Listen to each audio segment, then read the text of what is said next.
வானத்திலும் பூமியிலும் சகல அதிகாரமுடைய சர்வ வல்லமையுள்ள தேவனாகிய கர்த்தாவே, இந்த இரவு நேரத்திலே உம்முடைய திருமுகத்தை நோக்கி நாங்கள் பார்க்கிறோம். வானம் திறந்து தேவ மகிமை ஒவ்வொரு பிள்ளைகளுடைய வீடுகளையும் மூடுவதாக.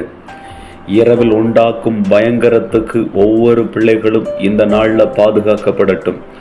உம்முடைய அக்கினி சேட்டைக்குள்ளாக, அக்கினி மதிலுக்குள்ளாக ஒவ்வொரு வீடுகளையும், ஒவ்வொரு குடும்பங்களையும், ஒவ்வொருடைய ஆவி ஆத்ம சரீரத்தையும் கர்த்தர் மூடுவீராக.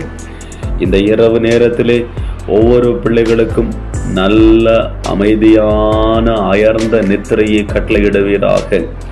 பரிசுத்த பிதாவே, பரலோக தரிசனங்கள் சொப்பனங்கள் காணத்தக்கதாய் ஆவிக்குரிய கண்களை திறந்தருளும். அதிகாலையில் எழும்பி உம்மை துதிக்க, உம்மை நோக்கி பார்க்க ஒவ்வொரு பிள்ளைகளுக்கும் இரக்கம் பாராட்டும். இயேசுவின் மூலம் ஜெபிக்கிறோம் நல்ல பிதாவே, ஆமென்.